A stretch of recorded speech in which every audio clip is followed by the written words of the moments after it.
Hello guys, welcome back to my YouTube channel blogs with Priyanjali. মাকে বলছি high করতে, দেখো আমার শাশুড়ি মা কীরকমভাবে হাই করছে। তারপরে মা আর আমি বেরিয়ে পড়েছি টোটো করে। আর এখনও রাসের প্যান্ডেল কমপ্লিট হয়নি, আর অনেক জায়গায় দেখো এরকম লাইটিং শুরু হয়ে গেছে, দেখতেও বেশ ভালো লাগছে। নবদ্বীপ মানেই তো রাস, রাসের জন্যই তো নবদ্বীপ, মানে অপেক্ষা করে থাকে সবাই যে কবে রাসটা আসবে। এখানে দেখলাম যে ঠাকুরটা কমপ্লিট হয়নি, কিন্তু তার আরেকটু এগিয়ে গিয়ে দেখলাম যে এখানে প্যান্ডেল কমপ্লিট হয়ে গেছে, মনে হয় ভেতরে ঠাকুরও চলে এসছে। আর এখানে চলছিল প্রতিযোগিতা একটা। তারপর এখানে দেখলাম কালী ঠাকুরটাও হয়নি, আর মা আর আমি টোটো করে যাচ্ছি আর দেখছি ঠাকুরগুলো কতটা কি কমপ্লিট হয়েছে না হয়েছে। কিছু কিছু ঠাকুর দেখছি কমপ্লিট হয়েছে, আবার কিছু কিছু ঠাকুর দেখছি কমপ্লিট হয়নি। আর মাত্র একটা দিন বাকি রাস, পুরো হাতে গোনার একটা দিন। দেখো রাসে আজকেই এত জ্যাম, আমরা এখানে 8 ঘন্টা ধরে দাঁড়িয়েছিলাম। এখানে দেখছি রাধাবাজারের রণকালীটাও অর্ধেক কমপ্লিট হয়ে রয়েছে, আর দেখো কি জ্যাম লেগেছে এখানটা।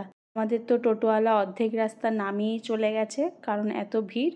উনি বললো যে এত ভিড়ের মধ্যে যাওয়া যাবে না, তাই আমাদের অর্ধেক রাস্তায় নামিয়ে দিয়েছে। এখন আমাদের ডেস্টিনিতে হেঁটে হেঁটেই যেতে হবে। তারপর চলে আসলো আমাদের ডেস্টিনি, সেটা হচ্ছে তাজমহল। আমি না একটুখানি জামা কিনবো বলে এসছি। ভাবলাম যে এখানকার কালেকশন খুবই ভালো, আর এই তাজমহলটা নতুন হয়েছে, ওদের পুরনো শোরুম আছে।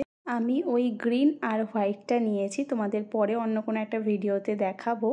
আর তারপর ওখান থেকে বেরিয়ে খুব ফুচকা খেতে ইচ্ছা করছিল, কিন্তু জল ফুচকা না, স্পেশাল ফুচকা কিনলাম। মাকে বললাম যে তুমি খাও, আমি একটা ভিডিও করি। মা কি করবে বুঝতে পারছে না, আমি বলছি খাও না, লজ্জা পেও না। তারপর ফুচকা খাওয়ার পরে একটু পার্লারে গেছিলাম, কিন্তু এত ভিড় পার্লারে আমি আর ভিডিও করিনি। পার্লার থেকে বেরিয়ে দেখলাম এই মহিষমর্দিনী ঠাকুরটাও হয়ে গেছে। মন্দিরের 3 দিন আগে পুজো হয় বলে রেডি হয়ে গেছে। তারপর আমার জন্য জামা কিনেছি, ওর জন্য কিনবো না তা হয়, তার জন্য এই হোয়াইট টি শার্টটা কিনলাম।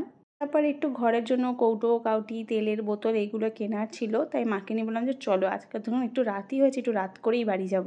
যেগুলো দরকার সেগুলো কিনে নিয়েছি। আর এখন চলে এসেছি নবদ্বীপের রাজরানীমার কাছে। দেখি চলো তাহলে রাজরানীমা কতদূর কমপ্লিট হয়েছে। রাজরানীমা আলোকসজ্জার দিক দিয়ে একদম পুরো সেজে উঠেছে, কিন্তু এখনও পুরো কমপ্লিট হয়নি। কমপ্লিট হতে হয়তো আর কিছুক্ষণ সময় লাগবে, রাতেই মনে হচ্ছে কমপ্লিট হয়ে যাবে।